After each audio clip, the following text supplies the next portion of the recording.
Football was my life really from the day I was born. Grandad was really successful at United. He's called Charlie Mitten. After the war, he was part of the 48 team, which won the FA Cup. So he used to tell me stories of he bought a house on Seymour Grove in Old Trafford. And match days, he'd leave his house at 1:15 with his boots in his hand and just walk up Seymour Grove with the fans. Played left wing. They called him the penalty king. He never missed a penalty. He was the first person to score 3 penalties in a game. My own personal football journey began when I went to United at age of 10. Best years of my life, loved it. At 16, I'll never forget, it was a huge day. My coach at that time was Nobby Stiles. Obviously Nobby's a ledge in the World Cup with England, just an absolute hero. I'll never forget, the phone rang, Mum answered it, and she said, oh, that was Nobby. He said he's had a tough evening, having to tell some lads that they're not getting contracts, but he's pleased to say that United want to offer you a 2-year deal. So that was me. I was on the ceiling, couldn't believe it. My life was, I'm a footballer. No one else can tell me otherwise. I suffered injuries 6 games into my first season. I snapped a cruciate playing against City.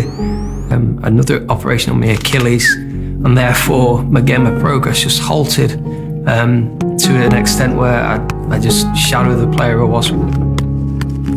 So when the contracts came to be given out, the gaffer called me in, just sat down, he said, I'm sorry, it's bad news, we're letting you go.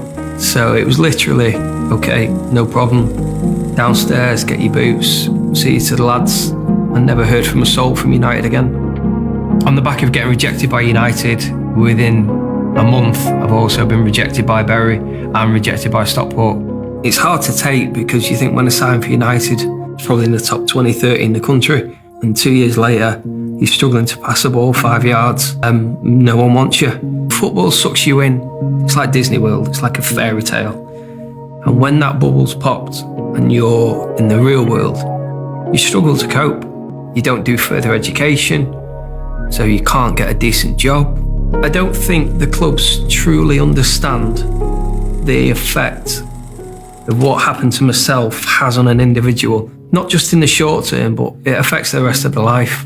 I look back to myself and I probably suffered from depression. I was fortunate I did have an unbelievable family around me which helped, and I knew how bad I was with that support. If you can have a young lad from maybe a tough council estate where money's hard to come by, and they're at United City, Liverpool, and our little Billy's going to be the one. He's going to get us off this estate into that nice house. He's going to look after us. And you feel that. And then you get released and you feel like you've let everyone down. I spoke to a lad just this week who said, I was driving my car and just thought, I can just crash this. It's tough and they need help. I guess is one of the reasons why I've ended up here now, where I am trying to start Revive, to work with lads who 20 years on, exactly the same is still happening. You just find mirror images of yourself, and I say, don't worry if you just lie in bed and you cry your eyes out. I said, because that's what football can do to you. Well done, boys. But it's not over. But you got to think, why am I here? Why have I got here? We'll probably spend 3 weeks in the gym. We'll then work with a couple of agents to get these lads opportunities and make sure it's the right opportunity. At Revive, we're not just say, right, you're not going to be a footballer, that's it. We work with another company who can offer workplace apprenticeships. And therefore, we can think, right, what industry could you be in? What sort of job could you look to get? Big Dev came to me, being released after 12 years at United. A great kid. And the lad really applied himself really, really well. Took him to watch Salford on the Saturday. He went in on the Monday and he signed a deal. He played in a playoff final at Wembley. And that's what it's all about for me. It's been massive for me. It's helped me fall in love with football again. I enjoy working out there with the lads with the ball, getting them fit, getting them strong. It's got me back to where I was when I was a kid. It's the best game in the world and the worst game in the world. And we want to make it the best game in the world for as many lads as we can. Money's a huge thing in football, especially what we're going through at the minute.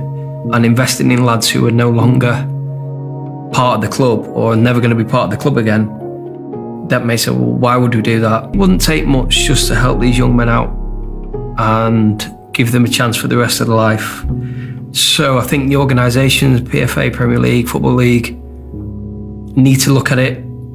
If I'm being really brutal, I think soon a lad is going to walk out straight of a football club and walk straight in front of a train. And I think until that happens, the clubs aren't going to do anything. And that is what I'm trying to prevent.